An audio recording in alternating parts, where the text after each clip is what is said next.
고려 시대를 오늘부터 나갈 거예요. 33페이지. 자, 궁예, 견원, 이런 사람들 다 무너뜨리고 왕건이 고려라는 나라를 건국을 했죠. 자, 우리 고려의 수도는 송악이었죠? 근데 건국되고 나서 이름을 뭐라고 바꿨어요? 개경이라고 바꾸게 되죠? 그죠? 자, 고려의 474년간, 500여 년간 수도를 담당했던 이 도시는 개경이라는 도시예요. 그리고 가끔가다 학생들이 좀 헷갈려하는 부분이 있어가지고 경자랑 향자, 경은 어디를 의미해요? 수도 경자예요, 이게. 네.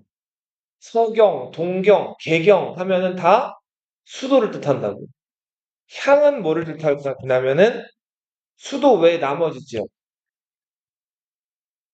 지방을 뜻해요. 네. 자, 그리고 이 경은 수도만을 또 뜻하기도 하지만 중앙이라고 부릅니다. 중앙이 실제로 가운데 있어서 중앙이 아니라 고려라는 나라의 왕이 있고 가장 그 정치적으로 중심지에 있기 때문에 수도를 중앙이라고 부르는 거예요.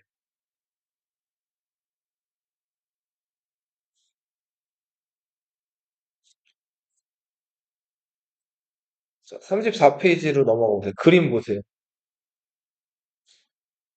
자, 여기 보시면 왕건이 자, 결혼을 무려 29번을 해요. 예. 몇 번 했다고요? 29번. 그리고 이 많은 부인들과의 사이에서 25남 9녀를 낳아요. 왕건이 여자 좋아해서 이렇게 결혼 많이 했을까요? 아니죠. 자, 왕건은 본인도 호족 출신이었죠. 예성강 서쪽 폐서 지역의 대표 호족이었잖아요. 여러 호족들과 연합을 해가지고 궁예와 견훤을 무찌르고 후삼국을 통일한 거란 말이에요. 자, 고려는 무슨 나라였다? 호족 연합 정권이었어요. 그래서 왕건은 그 수많은 호족들을 끌어안기 위해서 결혼이란 방법을 선택을 합니다. 여러 지역들의 이 호족들과 결혼을 했고, 여기 보시면 노란색 글씨로 써 있는 부인들 있죠? 이 부인들은 특징이 한번 봐요. 뭐예요? 다른 부인들과 뭐가 달라요?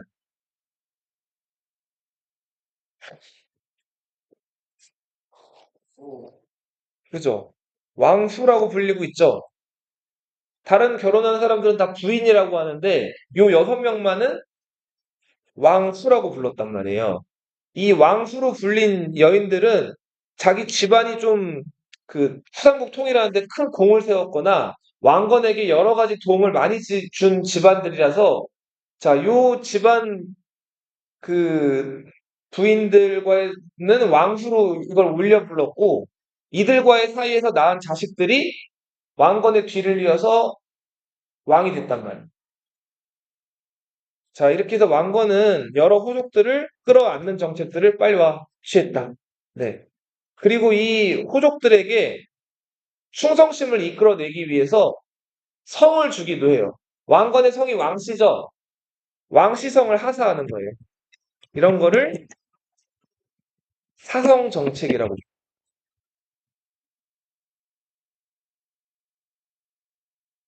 대표적으로 그 강릉 지역에 그 김순식이라는 장군이 있었는데 이 강릉 지역 차지할 때 김순식이 도움을 줘가지고 왕건이 고맙다는 의미로 왕시성을 하사한다. 그래서 김순식이 왕순식이 되기도 했다.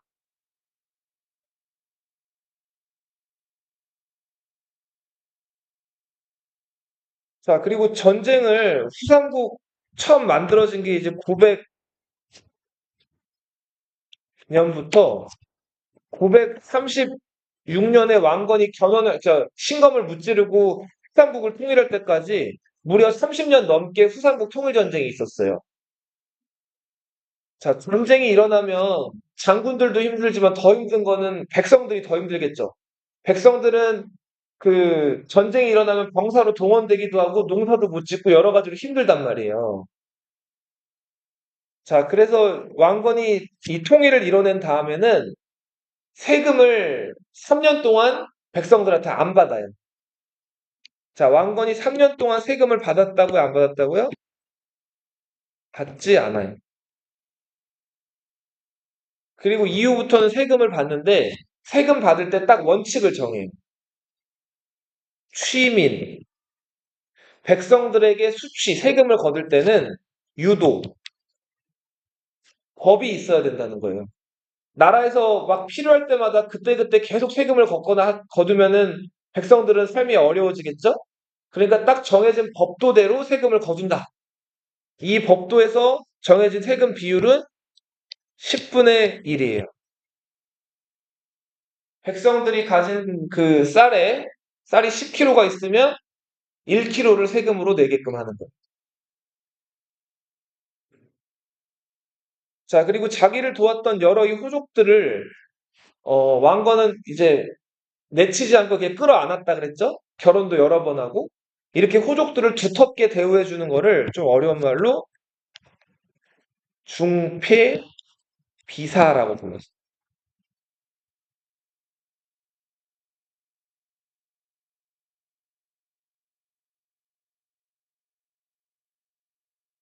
자, 이렇게 왕건은 네, 백성들, 호족들을 끌어안으면서 정치를 했다. 그리고 왕건은 이제 7년 동안 왕노릇을 하고 죽는데, 자, 죽기 전에 후세 왕들에게 10가지 부탁을 남겨요. 왕건이 자기 뒤를 이어서 왕이 될 왕자들과 후세들에게 남긴 10가지 부탁. 따라 읽어보세요. 훈요 10조예요. 자, 여기 한번 같이 읽어볼게요. 1번 보세요. 자, 대업은부터 읽어볼게요. 대업은,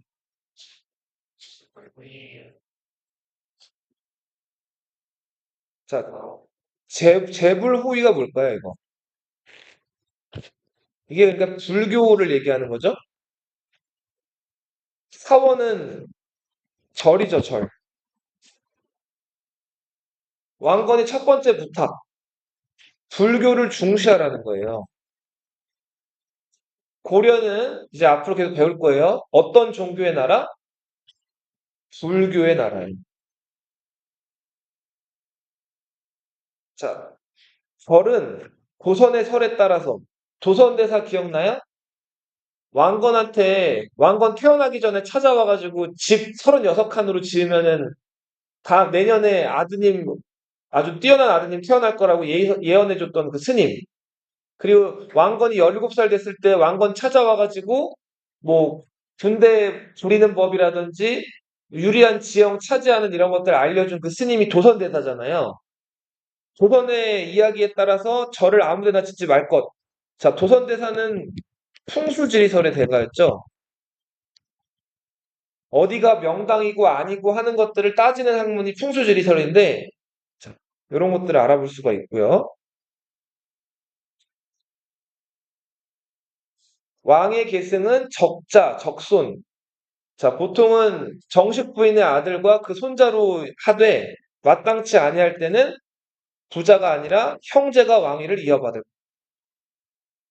자, 중국 문화를 반드시 따를 필요가 없으며 같이 또 읽어보세요.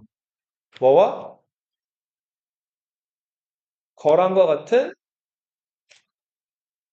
자, 왕건은 거란을 아주 아주 싫어했어요. 자, 그리고 이 중국이랑 더 친하게 지내는데 이런 왕건의 정책을 친송, 당시 중국에 송나라가 있었거든요. 배거, 거란을 배척한다는.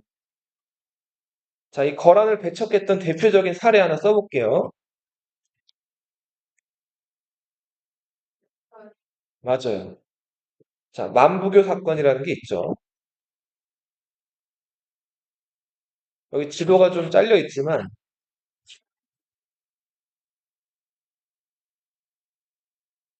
이렇게 그리면은 요하라는 강이죠. 요하 주변에 살고 있던 거란족들. 이 거란족들이 고려에 사람을 보내가지고 친하게 지내자고 연락이 왔어요. 이 거란족은 소나 말이나 낙타나 양 같은 것들을 기르는 유목 생활을 해요.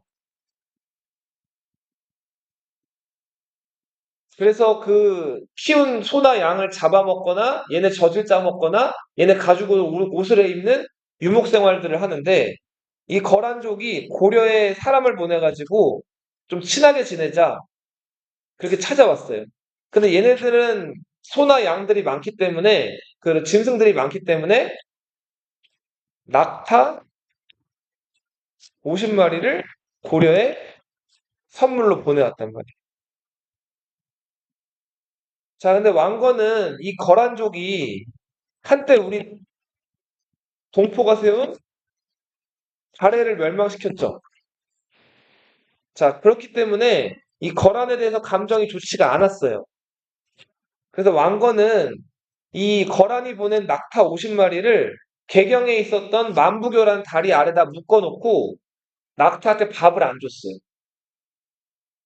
자, 그렇게 해서 낙타가 밥을 먹지를 못하고 한 달 넘게 여기 그 만부교 아래 묶여 있다가 다 어떻게 됐을까요? 다 굶어 죽는단 말이에요. 이게 만부교 사건이에요. 여기서 알 수 있는 거 고려는 거란과는 아주 아주 사이가 좋지 않았다.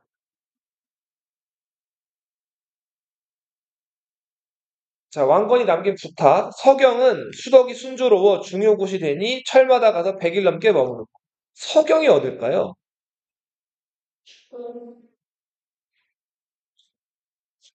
고려 수도는 여기죠. 개경. 고려는 수도가 세 개가 있었어요. 가장 중요한 곳이고 진짜 수도는 개경인데 다른 두 곳도 꽤 중요시 여긴 도시라서 수도로 불렀단 말이에요. 서쪽에 있는 수도라 그래서 서경인데 이 서경은 평양이에요, 평양.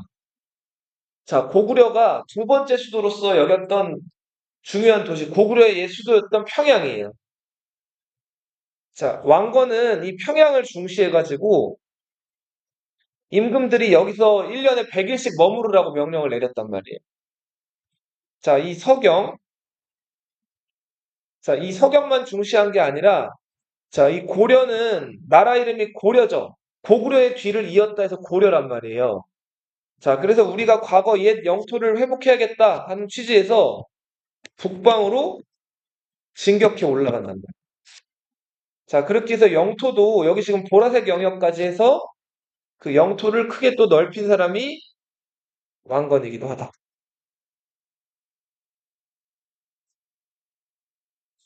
자, 연등회나 팔관에 너희 부처님 오신 날 알죠? 부처님 오신 날 우리 학교 안 가죠? 공휴일이잖아요.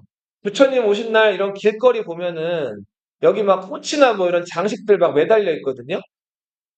자, 혹시 본 적 있어요? 그 어떤 꽃 매달려 있는지 본 적 있어요? 연꽃이죠, 연꽃. 그 연꽃은 불교의 상징이에요. 네. 그 연못에 피어 있는 그 분홍색 꽃 있잖아요. 연잎 위에. 그 연꽃 달아놓고 하는 행사를 연등회라고 해요. 이게 불교 행사예요.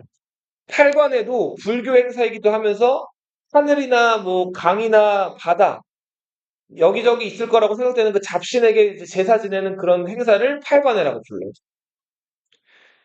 자, 연등회랑 팔관회는 함부로 늘리거나 줄이지 말 것. 여기서도 알 수 있는 거는 고려는 불교를 중시했다.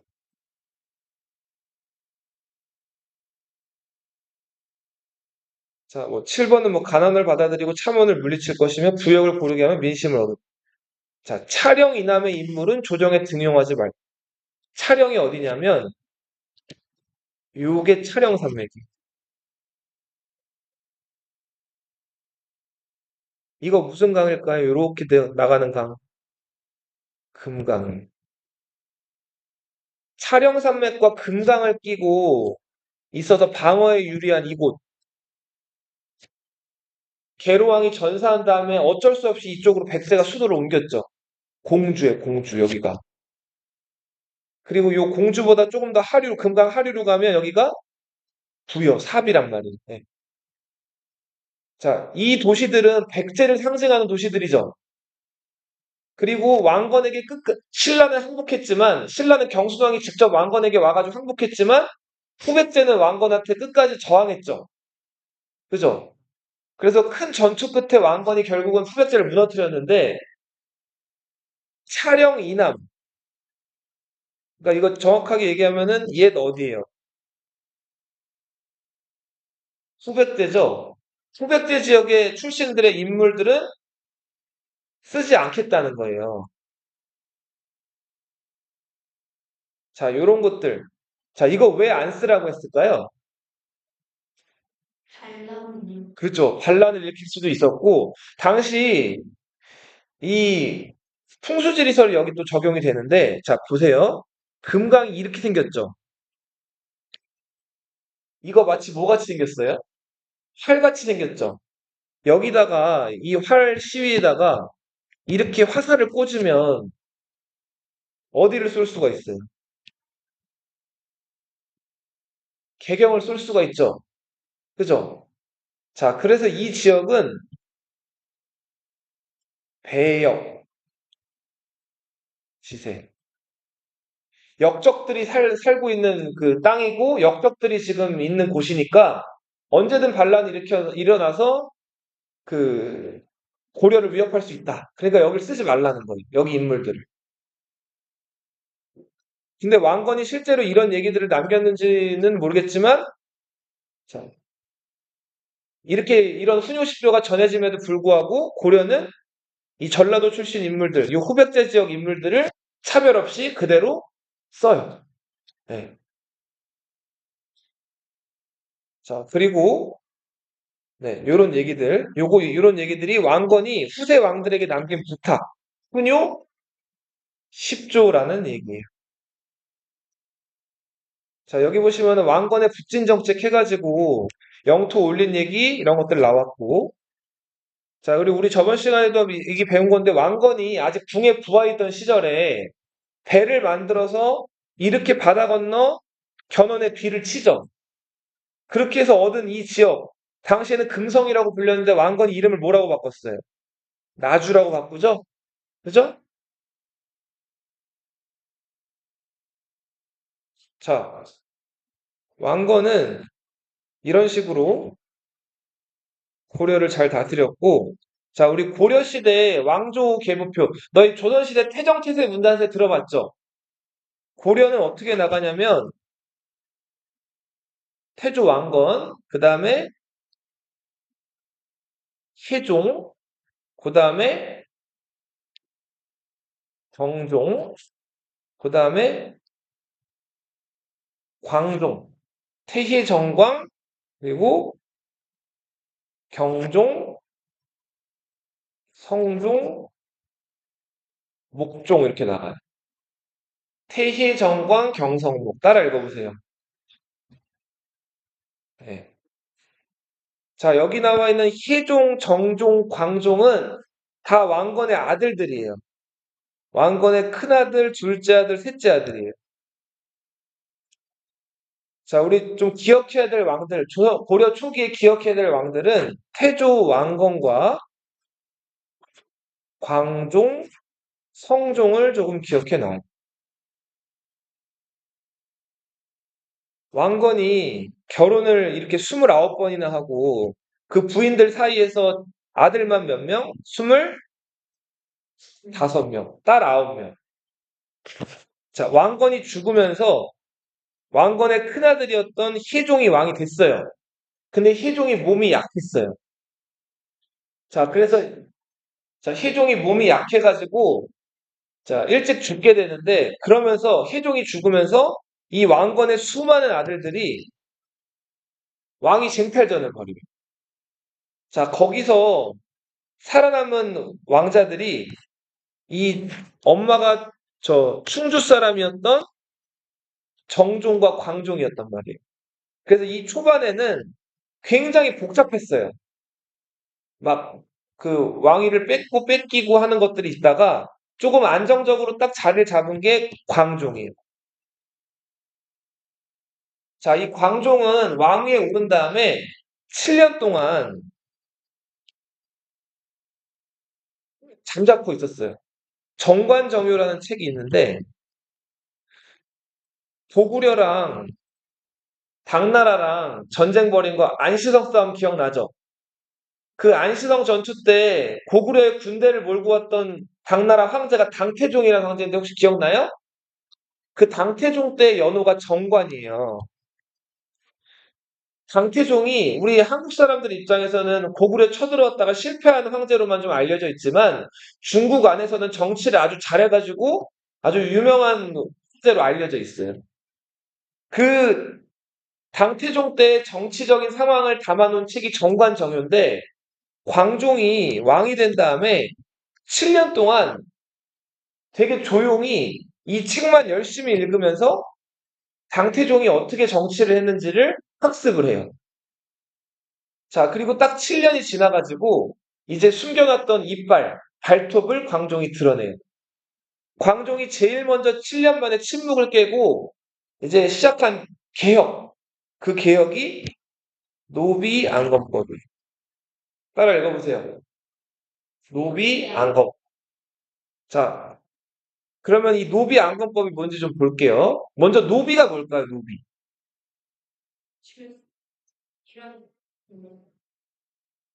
노비는 그 사람이에요, 사람.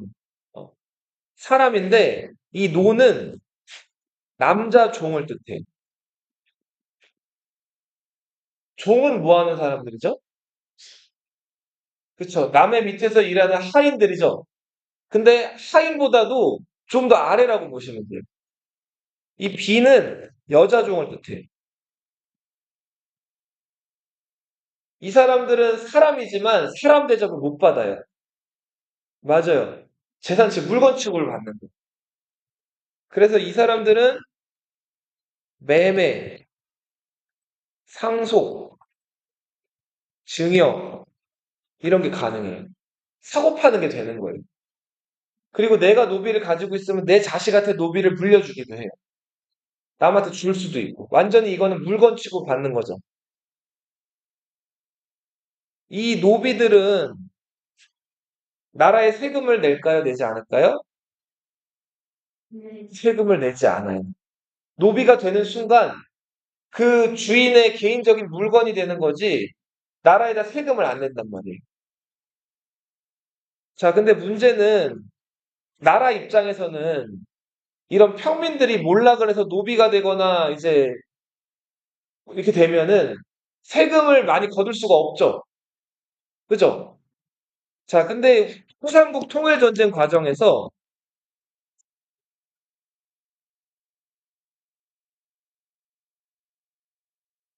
전쟁이 30년 넘게 있었잖아요. 이기고 지고 하는 과정에서 진쪽 프로가 된 사람들이 많이 노비가 됐단 말이에요. 그 노비들은 다 누구의 노비가 됐을까요? 그 왕건이 수없이 많이 결혼한 이 호족들의 노비가 되는 거예요. 그러면은 호족들은 그 노비들을 데리고 자기가 가지고 있는 넓은 땅들을 농사를 시키기도 하고 나라에 세금은 내야 안 내요? 내질 않는 거예요.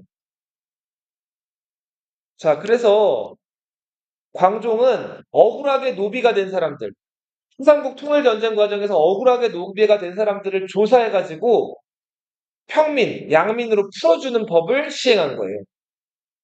자, 이게 무슨 법이다? 노비 안건법이에요. 자, 그러면은 억울하게 노비가 된 사람이 다시 평민이 됐어요. 자, 그러면 이제 호족들은 자기 재산이라고 할 수 있는 노비를 상실한 거죠. 자, 호족들의 권한이나 힘은 빠지고 노비가 이제 평민이 되면 그때부터 노비들은 노비가 아니라 평민이니까 이제 뭐를 내야 되죠? 나라 입장에서는 아주 좋은 거죠. 이게 노비안건법. 호족들이 이거 좋아했을까요? 안 좋아했을까요? 굉장히 안 좋아했겠죠? 자기 재산을 뺏어가는데. 자, 그런데도 광종은 이걸 억누르면서 이런 개혁을 시도를 했고요. 자, 또 하나. 자, 이 고려 초기에는 왕건을 도와가지고 후삼국 통일전쟁에 기여했던 장군들이 다 공신이 됐어요. 자, 그러면은 이 공신들은 별 노력을 안 해도 그냥 후삼국 통일전쟁에 가담했다는 이유로 높은 관직들을 차지했어요. 그 공신들의 자식들은 어땠을까요? 맞아요. 자기 아버지 관직이라든지 아버지 재산 같은 것들을 고스란히 물려받는 거예요. 뭐 능력이 있건 없건. 광종은 이제 시험 봐가지고 인재를 뽑겠다 그랬어요. 자, 중국에서는 이미 아주 오래전 300년 전부터 수나라에서 시험을 봐가지고 인재를 뽑기 시작했단 말이에요.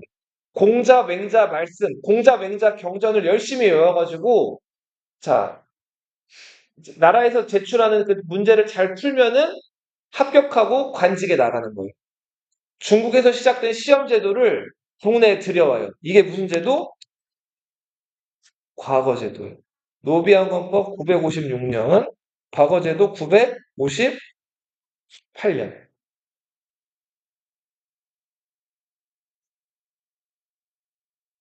자, 이렇게 해서 새로운 세력들을 등용하기 시작을 해요. 자, 과거 시험은 여러 과목들이 있었는데, 일단은 아까도 말씀드렸던 공자나 맹자, 이런 사람들이 남겼던 책들, 대표적인 우리 유교 경전들 한번 써볼게요. 자, 먼저, 어, 중국이 아주 먼 옛날에 저 주나라라는 나라가 있었어요. 그 주나라 때부터 전해져 내려오는 시들을 모아놓은 책이 있어요. 시, 경. 그리고 시보다 좀 더 긴 형태, 시는 좀 짧죠, 내용이. 시보다 긴 이제 문장 형태로 되어 있는 산문집. 시를 운문이라고 한다면은 좀 긴 문장들 산문이라고 하잖아요. 자, 산문집을 서경. 그리고 미래에 이제 점치거나 뭐 예언 이런 것들을 다루는 역경이란 책.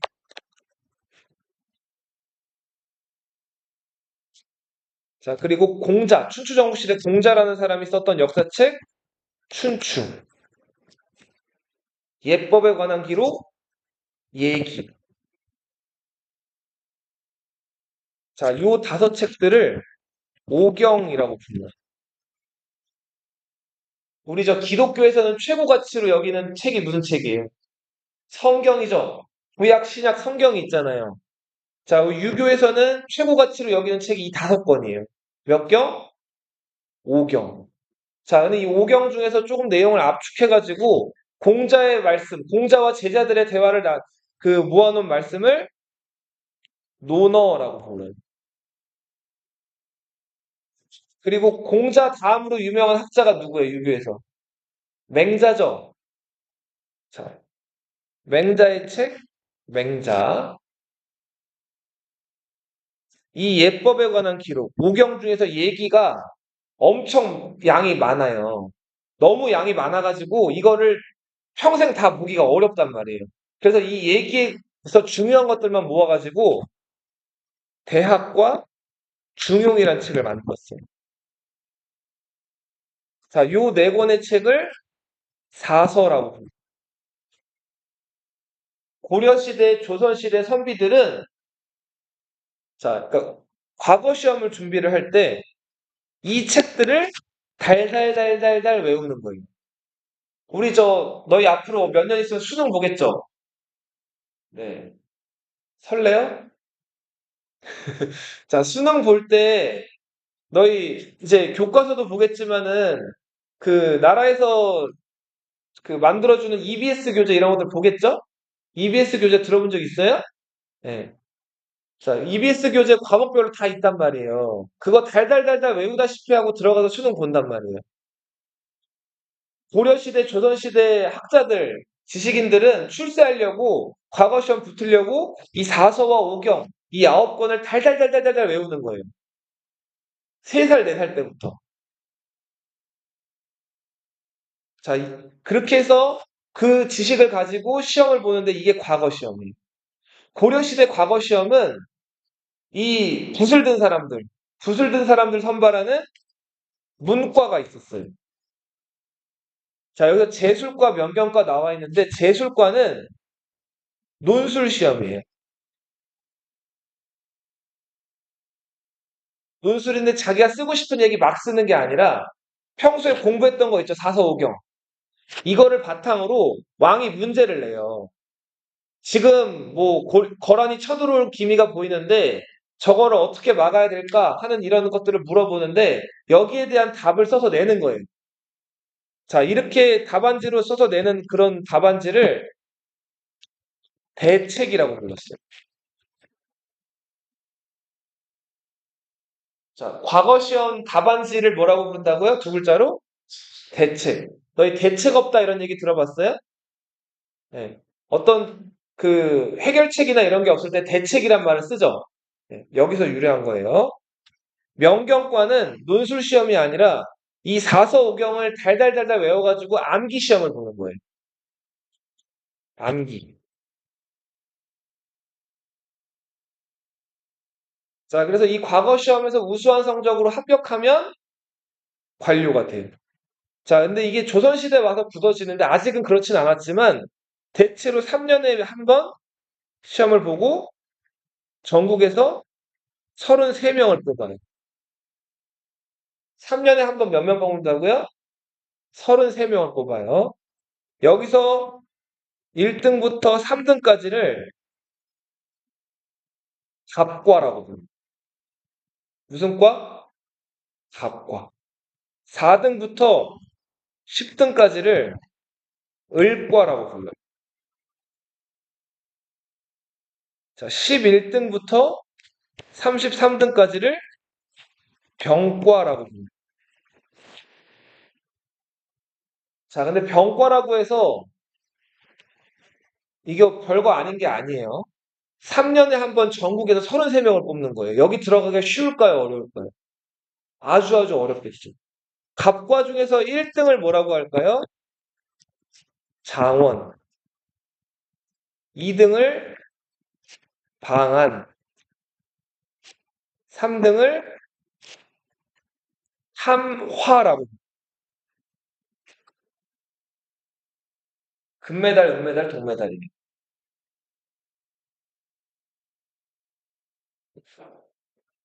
자, 그리고 중요한 거, 고려시대 때는 과거 시험이 시행되는데, 묵과가 있었다, 없었다? 묵과가 고려 예종 때 잠깐, 고려 망하기 직전 공양왕 때 잠깐 시행되긴 했는데, 거의 시행되지 않아요. 묵과는 누구를 선발하는 시험이에요? 이순신 장군 같은 무인들을 뽑는 시험이에요. 그래서 활쏘기라든지 말타기라든지 칼 쓰는 거, 이런 것들 무예 시험을 보고 유교 경전도 공부를 해가지고 시험을 보는 게 조선시대 때는 있었는데 고려시대 때는 문과가 따로 있지 문과가 따로 없었어요. 자, 선생님 봐봐. 그러다 보니까 문관을 높이 대우했을까요? 무관을 높이 대우했을까요? 시험 봐서 붙은 사람을 높이 대우했을까요? 시험 없이 그냥 아빠가 군인이니까 자식도 군인 된 사람을 높이 대우했어요. 당연히 시험 봐가지고 합격한 사람들을 높게 대우했겠죠? 그죠? 고려시대 때는 문관, 무관이 있으면은 문관의 대우가 훨씬 더 좋았어요. 무관들은 심지어는 무시받고 차별받기도 했다고. 그러다가 나중에 그 열받은 문신들, 그 관을 쓴 문신들을 다 죽여버리는 사건이 벌어져요. 이게 무신정변이라는 고려시기에 있었던. 자, 고려는 과거 시험이 이제 시작되긴 했지만 그래도 아직은 귀족적인 면모가 남아 있었어요. 자, 우리 지금 공무원들 등, 저, 이 공무원들의 어떤 그걸 어떻게 표현하죠? 순위를? 야, 그, 그죠? 급으로 표현하죠. 1급부터 몇 급까지 있어요? 9급까지 있죠. 자, 이게 다 중국에서 넘어온 전통인데 1부터 9까지 사람을 등급을 매기는 거. 지금 수능도 그래서 몇 등급 있어요, 점수가? 9등급까지 있어요. 자, 제일 높은 게 몇 등급이에요? 1등급이란 말이에요. 근데 고려시대 때는 급이라고 안 부르고 품이라고 불렀어요. 품. 1품, 2품, 3품, 4품 이렇게 나가요. 자, 근데 이 중에서 이제 숫자가 적을수록 높은 거예요. 1, 2, 3이. 예, 예, 그쵸, 그쵸. 예. 5품 이상이면 고위 관리를 받았어요. 근데 이게 지금도 그래요. 공무원들 1급부터 9급까지 있죠. 5급 공무원 이상이면은 고위 공무원. 예. 뭐, 그 군으로 치면은 5급이면은 이제 군은 사실은 계급이 좀 체계가 다르긴 하지만 5급 이상이면은 이제 군으로 치면은 그 소령 그런 급. 그 이상이면 이제 중령 대령 올라가면 그 위급들인 거예요. 뭐 어떤 부분은 5급이면은 사무관이라고 해가지고 관이 있고 관리가 있거든요. 관리는 그 아래 6급부터 9급 조금 뭐랄까 그 급수가 낮은 공무원들이 하는 일이고 관해서 올라가게 되면은 더 중요한 일에 이제 도장 찍거나 하는 일들, 뭐 책임지는 일들을 하죠. 우리나라 공무원 시험 중에서 최고권위 가진 공무원 시험이 어떤 공무원 시험일까요? 국가에서 제시하는 공무원 시험을 이제 고시라고 하죠. 예. 따지고 보면 수능도 국가고시예요. 너희들 어린 나이 때 처음 보는. 근데 이제 그 수능을 넘어서 진짜 이제 나라에서 그 월급 줘가면서 이 부리려고 공무원 뽑을 때 보는 고시 중에서 가장 권위 있는 고시, 사법고시가 있었죠. 사법고시가 근데 어떻게 됐어요? 2017년에 깨지지. 없어졌죠. 사법고시 예전에 합격하면은 어디 들어갈까요? 사법연수원에 들어가요. 자, 그래서 그 합격자들을 모아놓고 공부를 또 시켜요. 그 다음에 그 사법고시 합격한 사람들 대상으로 거기서 시험을 자체적으로 또 치러가지고 순위를 매겨요. 거기서 우수한 성적을 받은 사람들은 판사나 검사로 임용이 되는. 근데 만약에 그 사법연수원에서 판사, 검사 임용될 성적이 안 나왔어요. 그러면 그 사람은 어떻게 될까요? 변호사가 되는 거예요. 네. 근데 일단 사법고시를 합격한 순간 변호사 자격은 나와요. 근데 사법연수원 가서 공부를 더 해가지고 성적이 우수하면 뭐랑 뭐가 된다고요? 판사나 검사. 그건 자기가 선택하는 거예요. 판사가 될지 검사가 될지. 변호사는 이제 사법연수원 들어가서 안타깝게도 판사나 검사만 될 성적만큼은 안 나온 사람들이 이제 그 사법연수원 나와가지고 따로 사무실 차리거나 해서 변호사가 되는. 근데 판사나 검사가 5급부터 시작이에요. 그렇게 해서 올라가는 거예요. 자, 근데 여기 나와 있죠. 아까 고려로 다시 돌아가 볼게요. 5품 이상의 고위 공무원들, 이 고위 공무원들 자식들은 아버지가 5품 이상의 고위 공무원이면 과거 시험 합격을 못했어도 아버지 백으로 관직을 시작할 수가 있어요. 그 아버지가 자식이 여러 명 있으면 자식 중에 딱 한 명만. 이게 음서예요, 음서. 음이 조상님을 뜻해요. 그러니까 조상 잘 둔 덕에 아버지가 5급 이상의 고위공무원이다. 이러면 자식이 별 노력을 안 해도 관직에 공짜로 나갈 수가 있는 거예요. 계속해서 밑으로 죄를 지어서 수가 있어. 그렇죠. 그래서 이런 것들 이제 금수저 물고 태어난다고 하죠. 그죠? 그런 금수저들 귀족이라고 부르잖아요. 고려는 시험 제도가 만들어져서 이제 실력으로 사람을 뽑기도 했지만 아직은 부모 영향으로 높은 관직에 나갈 수 있는 귀족적인 성향이 또 있는 사회이기도 했어요. 그 제도가 무슨 제도다? 음서제도. 과거 시험과 동시에 존재했어요. 요거는 이제 하나 더 말씀드리면 음서의 범위. 자기 바로 아들 가능하고요. 아들, 손자 가능해요. 자, 또 재미난 거는 사위도 가능해요. 자, 자기가 높은 관리인데 아들이 없어요. 딸만 있단 말이에요. 딸이 결혼하면은 딸의 남편을 사위라고 하죠. 그죠? 자, 음서를 줄 사람이 없으면 그 사위한테도 줄 수가 있어요. 그리고 딸과 사위에서 낳은 자식이 손자는 손자인데 어떤 손자예요?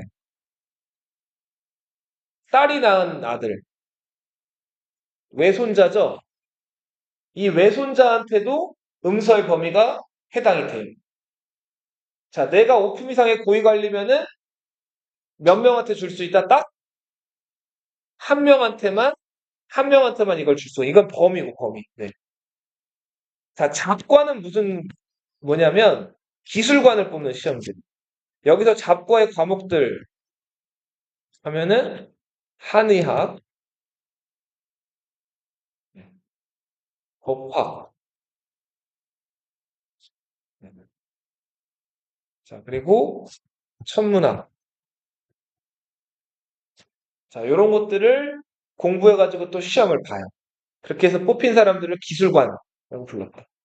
승과는 뭘 뽑는 시험일까요? 승. 승이 뭘까요? 승.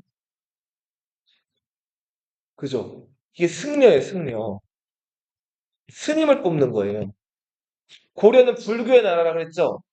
그래서 이 불경 열심히 공부한 스님들 중에서 그 고려의 대표 스님을 뽑는 거예요. 그리고 승려들도 관직을 받아요. 여기서 교종은 교리를 열심히 공부한 스님들, 선종은 참선을 강조하는 종파예요. 그렇게 해서 승관이 되는데 이 승관 중에서 제일 높은 관직이 북사였어요. 북사. 자, 고려시대에 왕이 아들을 여럿 낳으면 그 여러 아들 중에서 한 명은 머리를 깎고 절에 들어가요. 그래서 스님이 되는 거예요. 왕자가. 자, 대표적인 고려시대 때 그 왕자 출신의 스님이 하나 있는데 의천이라는 스님 혹시 들어봤어요? 대각국사 의천. 왕자 출신의 스님이요.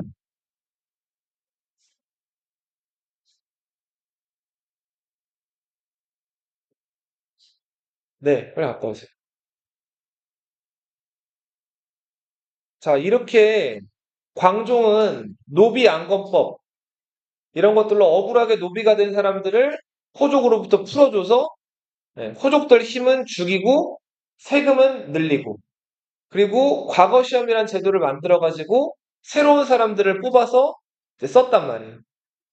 아까도 말씀드렸듯이 호족들이 이거를 좋아할 리가 없었겠죠. 반발이 엄청 컸는데 광종은 이거를 무자비하게 짓눌러요. 자, 그래서 한국 역사에서 존재하는 왕들 중에서 가장 많은 동족의 피를 손에 묻힌 왕이 이 광종이에요. 광종은 이런 개혁들을 추진한 다음에 반발하는 호족들을 무자비하게 다 죽여요. 자, 이런 것들을 숙청이라고 그러죠. 자, 이렇게 해서 왕권 강화를 이뤄낸 사람이 광종이다. 자, 그렇게 해서 광종이 자기의 그 수많은 동생들 이런 사람들을 이때 대부분 다 죽여요. 왜냐하면 언제고 자기한테 반발하거나 반란을 일으킬 수가 있습니다. 광종의 뒤를 이어서 광종의 아들이에요. 자, 경종의 뒤를 이어서 즉위한 사람이 성종이라는 인물입니다. 성종은 이 성자 붙은 묘가 들어간 왕들, 조선시대도 성종이 있거든요. 나라의 체제, 기본을 완성시킨 사람이라고 해서 성종이라고 보시면 돼요. 자, 고려의 체제, 요거를 완성시켰는데 당시 성종 때는 최승로라는 사람이 28가지 개혁안을 올렸어. 이게 최승로의 그 유명한 시무 28조예요. 우리 그 신라 시대 때는 최치원 기억나요? 남들 100을 할 때 나는 1000을 한다.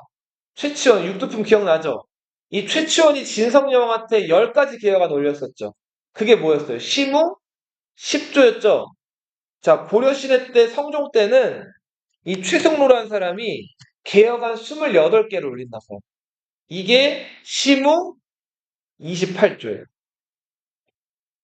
시무 28조 내용을 보시면 자, 이거 같이 한번 읽어볼게요. 태조께서 나라를 통합하고 뭐를 파견했대요?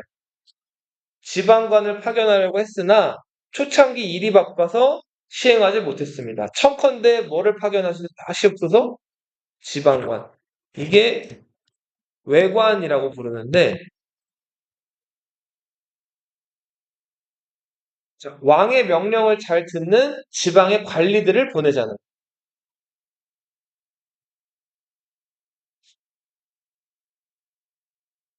자, 근데 지방관이 보내지려면은 지방에 뭔가 그 도시라든지 어떤 행정구역 이런 게 있어야 된단 말이에요. 선생님 봐봐. 지금 대한민국 수도 여기 서울이죠. 서울은 뒤에 뭐가 따라 붙어요? 서울 특별시죠. 특별시가 우리나라에 딱 하나 있죠. 그죠? 서울시 이거 하나잖아요. 그러면은 서울 말고 나머지 지방에도 서울만큼은 아니지만 중요하고 큰 도시들이 있죠. 우리 그 도시들 뭐라고 부르죠? 대구, 광역시, 광주, 광역시, 부산, 그 몇 개의 광역시들이 있잖아요. 자, 지방관을 파견하기 전에 먼저 12개의 광역시를 만들어요. 12목. 여기서 목이라고 하는 게 지금 한국으로 치면은 광역시. 그리고 여기에 지방관을 보내게 돼. 자, 그러면은 지방관이 가기 전에 그 지방에는 누가 있었을까요? 신라 시대 때부터 있어왔던 호족들이 있었단 말이에요. 근데 갑자기 그 호족들이 사는 땅에 이 목이라는 걸 설치하고 여기 관리가 간다고 생각해봐요. 호족들이 이거 좋아할까요? 절대 안 좋아했겠죠? 그런데 이게 가능할 수 있었던 이유가 있었어요. 봐봐. 성종이 광종 다음의 왕이죠. 그죠? 광종이 이 전국에 있는 여러 호족들과 자기 형제, 친척들을 남김없이 다 죽인 거예요.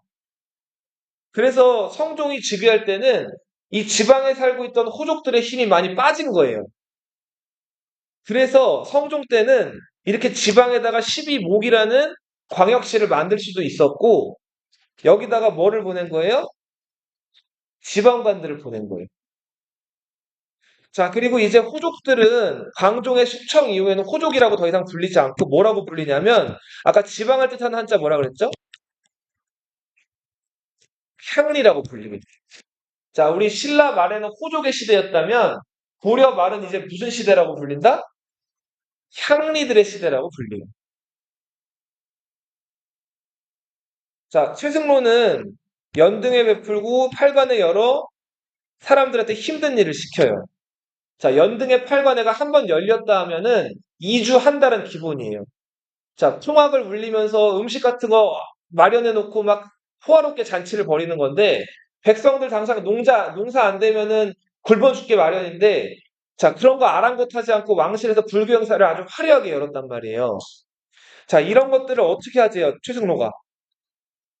줄이자고 하고 있죠. 하지 말자고 하고 있죠. 자, 불교를 억제하자. 그렇다고 고려에서 이제 불교를 완전히 찍어 누른 건 아니고 고려는 불교의 나라기 때문에 행사를 줄이자고 합니다.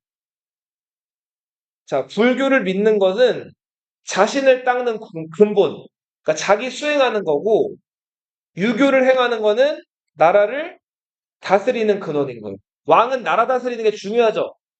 그래서 이전보다 불교는 조금 더 행사는 줄이고 나라를 유교식으로 바꾸자. 자, 이런 얘기를 한 사람이 최승로.